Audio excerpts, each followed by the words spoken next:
Okay, hello and welcome to the Azalea tribe. I'm here for the second tribal council of surviving 1984, happily never after. So my first question, Sherry, welcome to tribal council. I'm sure this is not where you want to be tonight, but with this being the first round of the game, how do you feel that your tribe is getting along so far? I think everybody's getting along really well. I think people have been dealing with a lot this weekend, but they still have checked in, made time. I think connections are being made, definitely. I feel like it's right now pretty kumbaya. Okay. So John, obviously this season includes 8 returning players who have played this game before. How does this change the game for you and your tribe? I don't know if it does right now. I mean, this whole cast is 24 people. It's hard to take into consideration that there's a whole other tribe of returning players and that like know this game, know this formula. Um, Obviously, we want to beat them in challenges. I think that goes without being said, but I think at this stage, it's kind of hard to take them and even the other tribe into consideration because um, they're just not a part of our game just yet. Okay. So each round, or sorry, each of you have a separate role with different tasks to complete. All of you know that. Some of which counteract with each other. So Corey, do you think that any of this plays a part in who is going home tonight? I don't think so. Not yet, at least. Um, I feel like most of us haven't even gotten around to thinking about all that because it's a whole shit show with, meeting everybody. And then on top of that, it's like, oh, there's 24 roles in the game. We can touch that later. We can unpack that later. I'm trying to survive first. So, Okay.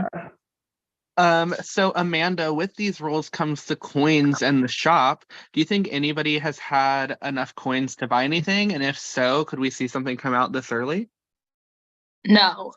My perception of the shop is that shit's expensive.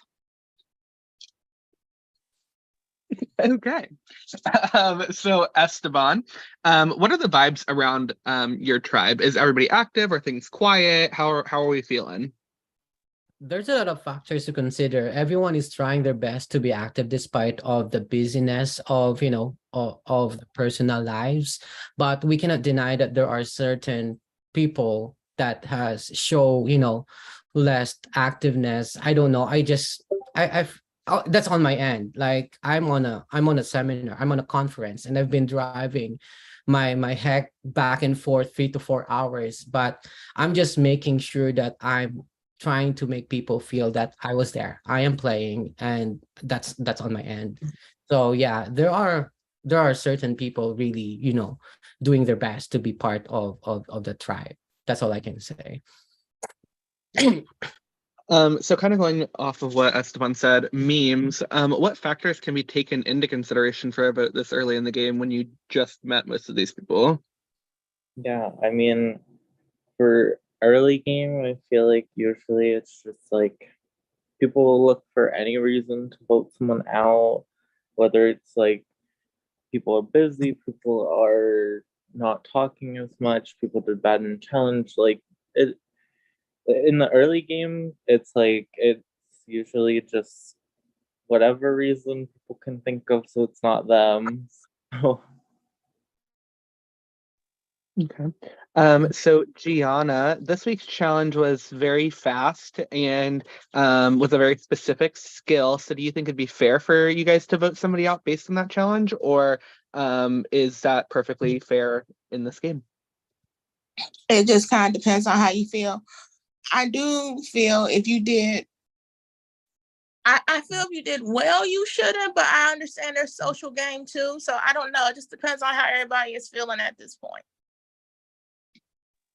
Okay. So Maddie, what message do you feel like this vote will send to the other tribes about how you guys are playing the game? Because obviously they're not going to know what happens at tribal, they're just going to know the result. So what message do you think this result will send to them? I'm gonna be really honest with you. I am a person that doesn't extrapolate info unless I know things. So just if I saw the results, I would just, you know, assume it was someone that wasn't clicking as well. So for me, it's just like it's hard for me to say because I don't worry about things I can't control. So if I saw the result, I would say they had their reasons and there was probably good ones. And that's really all I can say. Okay. So before we get to the vote, does anybody have anything else they'd like to say? I want the chance to be here. Give me a chance. That's all. But good luck, all. Anybody else? Okay. So how this works for us, we're going to give you guys 3 minutes to go into your prod chat and send us your vote. If you've already pre-voted, please just make sure to send it again so that we have it. And then I will be back at 13 after with the votes.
Okay, I have the votes. Are you guys going to make me be the only one on camera? Okay. If anybody has a hidden immunity idol or advantage and you would like to use it, now would be the time to do so. Okay. When the vote is read, the decision is final, and the person voted out will have just a few moments to say their goodbyes and leave. First vote, Gianna. Second vote, Gianna. Third vote, Corey. It's 1 vote Corey, 2 votes Gianna. Fourth vote, Gianna. Fifth vote, Gianna. That's 4 Gianna, 1 Corey. 3 votes left. Sixth vote, and the second person voted out of Surviving 1984, Gianna. Gianna, you can give us your goodbyes. I tried so hard. I'm sorry that I wasn't here on that Saturday call. Could not be here because of the game, of me being at that Reds game or what have you. But I tried so hard. I can't sacrifice my hospital job or what I love to do for this. I tried so hard with the comp, and I really tried my best. So good luck, all. But I'm a hard player. I'm a hard working player. I always play at my heart and soul. So I tried, but good luck, all. Gianna, thank you so much for playing this game. It is time for you to go. Okay, well, congratulations to the 7 of you for surviving your first tribal council. You guys will get